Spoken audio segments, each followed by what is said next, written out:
Hello students, I am Ravi Kumar from KV CRPF Mokama. आज हम लोग हिस्ट्री का फर्स्ट चैप्टर फ्रेंच रिवॉल्यूशन फ्रांसीसी क्रांति में हम लोग एक ग्रोइंग मिडिल क्लास इनविचेस एंड इंड टू प्रिविलेज है, यानी कि जो उस समय उभरते हुए ग्रोइंग मिडिल क्लास, उभरते मध्य वर्ग ने एक प्रिविलेजेस जो विशेषाधिकार का था उसको अंत करने के लिए ऐसा इनविचेस किया गया, ऐसा कल्पना किया गया है।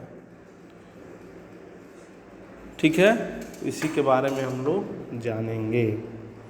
तो जो पहले था फ्रांस में कि टैक्स का इंक्रीज होना और फिर उसके बाद फूड सिक्योरिटी, जो अनाज के वहाँ कमी हुआ,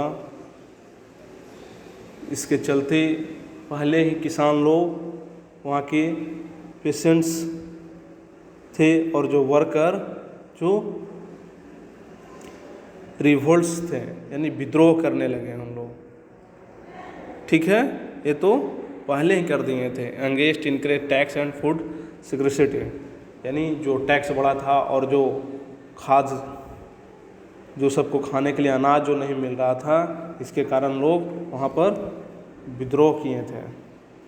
ठीक है, लेकिन उसके पास एक क्या था, विरोध तो जरूर किया, प्रोटेस्ट, लेकिन उन लोगों के पास क्या था, सोशल और इकोनॉमिक जो ऑर्डर में चेंज लाने के लिए कोई भी वहाँ पर उनके पास साधन या फिर कोई प्रोग्राम्स नहीं थे उनके पास। कोई प्रोग्राम ऐसा रहता तब ना, या फिर लेक द मीन्स, यानी कोई भी साधन नहीं था उनके पास। तो इसके लिए जिम्मेवारी किस पर रिस्पॉन्स दिया गया? थर्ड स्टेट के जो प्रोस्पेरस थे, जो समृद्ध आदमी थे एंड एजुकेटेड, जो शिक्षित लोग थे, जो कि एक न्यू आइडिया दे सकते थे, उन लोगों पर ऐसा रिस्पॉन्स दिया गया, जिम्मेवारी दिया गया। इस तरह से क्या हुआ, 18वीं सेंचुरी के आसपास, 18वीं सेंचुरी में 18वीं सेंचुरी के पास क्या हुआ कि एक न्यू सोशल ग्रुप बना, एक न्यू सोशल ग्रुप्स बना, जिसे क्या कहा गया, मिडिल क्लास।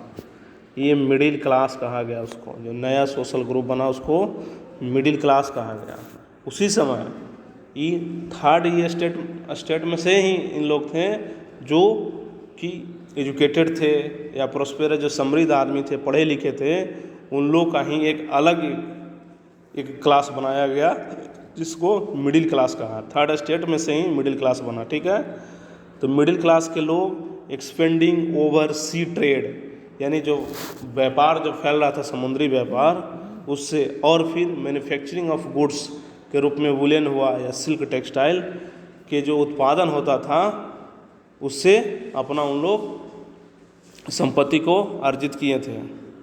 ठीक है, और फिर वुलन या सिल्क जो क्लॉथ था उसका एक्सपोर्ट करते थे, उससे भी उन लोगों को पैसा आता था। या फिर जो rich member of the society, जो सोसाइटी के जो अमीर व्यक्ति थे, वो भी इन लोगों का वुलन और सिल्क क्लॉथ को खरीद लेते थे, जिससे भी उन लोग को पैसा आता था। और फिर थर्ड स्टेट में को क्या था, इसमें लायर लोग थे, और फिर एडमिनिस्ट्रेटिव ऑफिशियल, जो प्रशासनिक सेवा के लोग भी इसमें इंक्लूडेड थे, शामिल थे।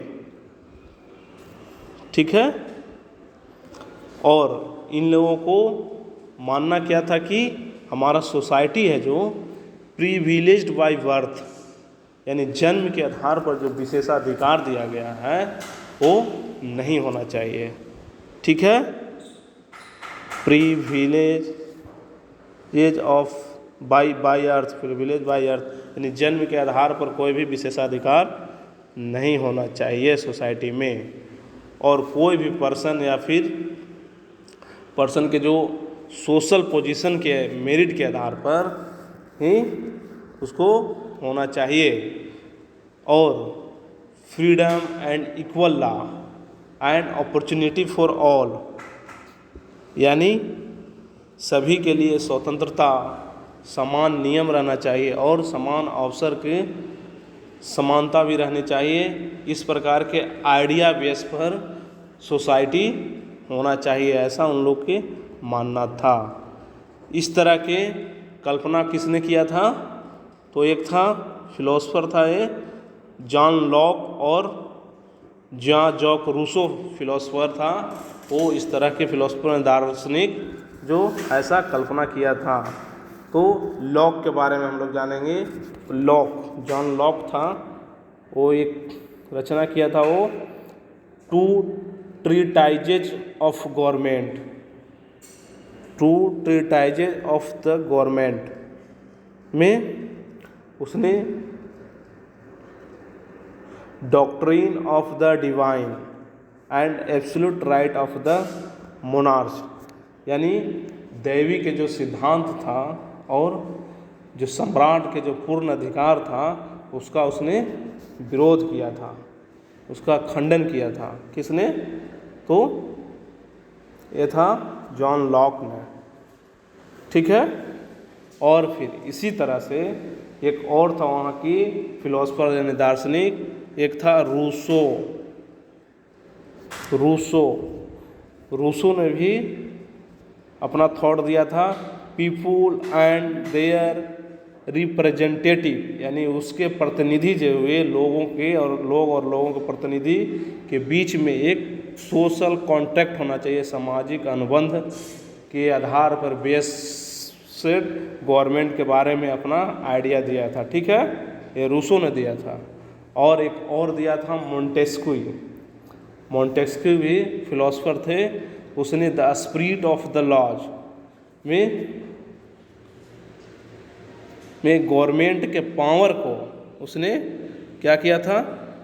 थर्ड पार्ट में डिवाइड किया मोंटेस्क्यू ने। कौन कौन से पार्ट? फर्स्ट नंबर में लेजिस्लेटिव माने विधायिका, दूसरा में एग्जीक्यूटिव कार्यपालिका, और थर्ड में जुडिशियरी न्यायपालिका यानी विधायिका, कार्यपालिका और न्यायपालिका के रूप में वो डिवाइड किया था मोंटेस्क्यू ने हमारे सोसाइटी के गवर्नमेंट के पावर को, सोसाइटी को नहीं गवर्नमेंट के पावर को डिवाइड किया था। ठीक है, तो इसी जो मोंटेस्क्यू का जो आइडिया था इसी का फॉलो कौन किया था?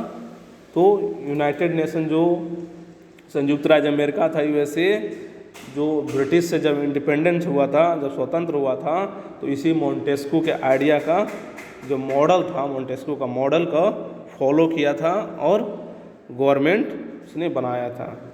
ठीक है, तो फिर इस तरह से क्या हुआ कि अमेरिका में जो अमेरिकन कॉन्स्टिट्यूशन था, जो संविधान था अमेरिका के,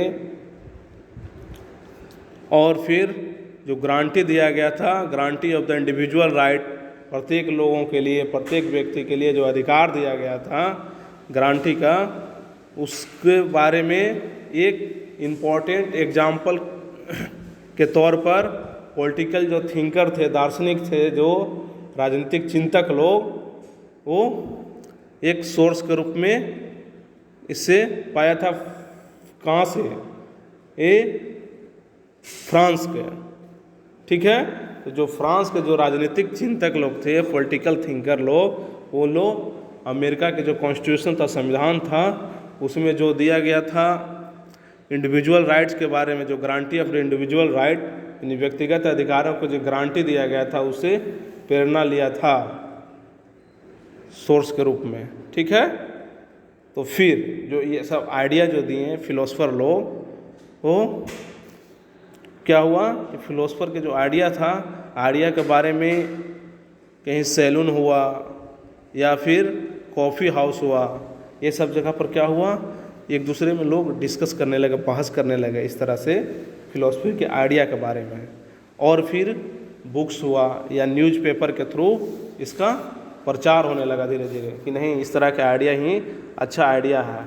और बुक और न्यूज़पेपर के था जो लोग वहाँ के थे पीपुल्स, तो लाउडली रीड करने लगे, बहुत तेज़ आवाज़ में रीड करने लगे, पढ़ने लगे, ताकि जो पढ़े लिखे लोग नहीं हैं, अनपढ़ किस्म के जो लोग थे, वो भी इस बात को समझ सकें।